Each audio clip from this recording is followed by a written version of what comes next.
The Champions League round of 16 games, first leg came with a lot of surprises, and the number one surprise definitely has to be the Park the Princes. I mean, some of us knew that Chelsea would lose, but then by 5 goals, we didn't think it was going to be that bad, especially considering the fact that, well, just about 6 months ago, it was Chelsea walloping PSG in the final of the Club World Cup. Shola, what went wrong for Chelsea? I mean, first half felt competitive, 2-1 half time. It felt, oh, there's still something in this. But that second half, no one saw it coming.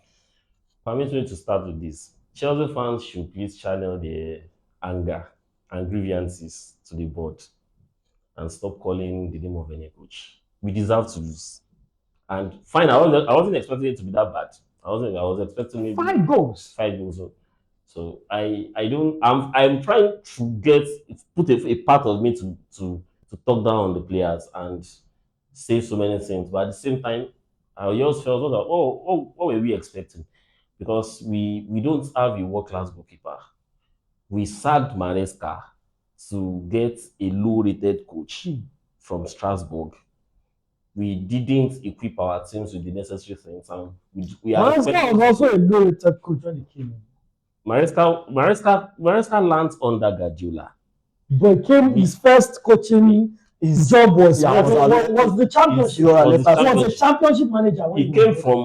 He won a trophy with Man City, the second team, maybe the under 20. I think the under 23. His CV wasn't a mediocre CV. You can't compare it to Liam Rosino. What has Rosino achieved with Strasbourg? Where is Strasbourg when he was the coach of Strasbourg? They were in Strasbourg. They are in top four. Top four in French league. In French league. Okay, yes. Fine. Can you take Liam Rosino to be the coach of Manchester United? Yeah, there's Mike Carrick on board already. Yes, Mike Carrick on board. Mike Carrick does not have the senior of Liam Rosino because Mike Carrick has never coached in the top flight. Okay, fine. Well, between you and I, between Maresca and Liam Rosino, who would you pick? Definitely, I'll go with the one that can give me trophy. Maresca had a good plan. Maresca was playing a football that gave us the composure of not conceding much. You can't compare it to Liam Rosino.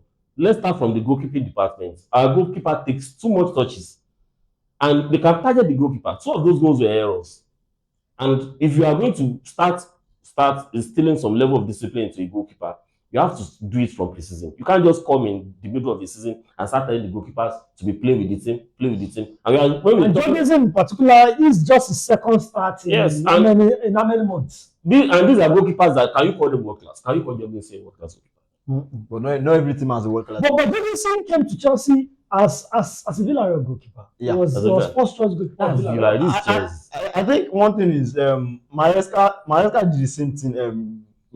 Rosno is doing right now. At some point, he benched Sanchez and started Jorgensen. And then he realized also that this is not working. This is not also the better of the two evils. Yeah, I don't have any problem. Sorry to cut you short. Any mistake Jorgensen make, Sanchez can make it.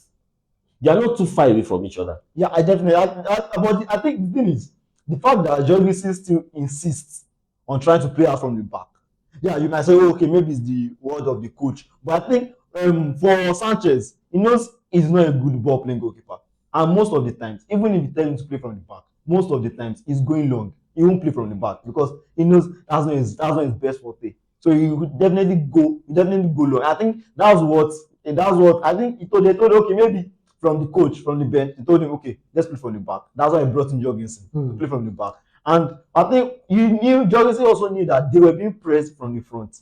I think at that point, should have used your own intuition. Yeah, you need to start going long. Liam doesn't like a goalkeeper going long.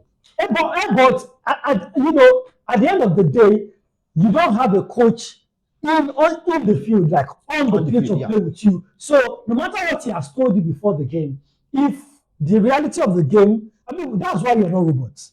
If the reality of the game unfolds in another way, maybe he said, okay, play short passes, and you realize that these guys are camped around us, expecting us to play short passes.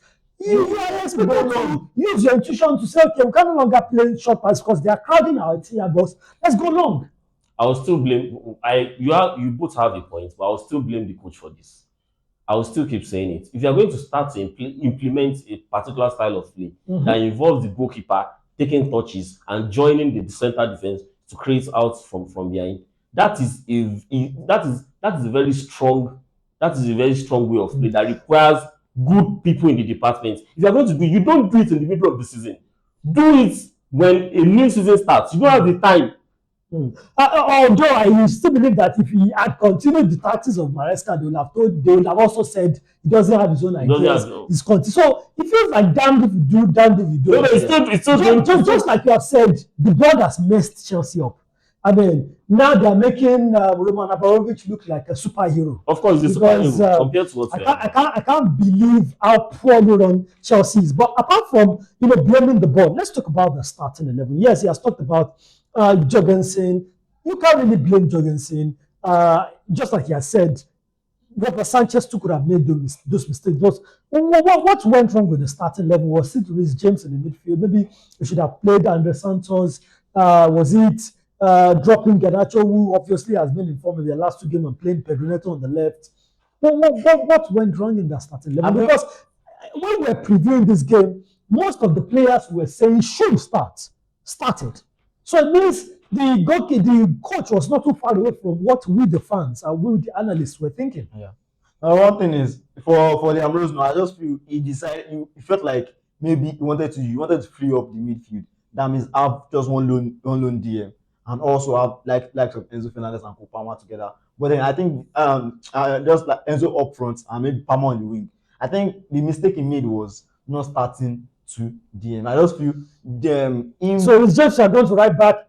Andre Santos should have. I think either Andre Santos or Lavia should have partnered Caicedo. Because if you look at it, they have a player like Vitinha, and let's not forget. And unfortunately, Janeves was fit to play. Yeah, let's not forget. Which meant that the 2 out of the 3 bad guys in the midfield of PSG were available. And also, if you look at it like that, PSG, the one thing they are known for is they are known for controlling the midfield. And I think that was what they did. They didn't really get that in the first half very well against Chelsea. But then in the second half, I think they knew it and they changed everything. Vitinha, all of them, they controlled the midfield from Chelsea, and I think they got dividend by beating Chelsea 5-2.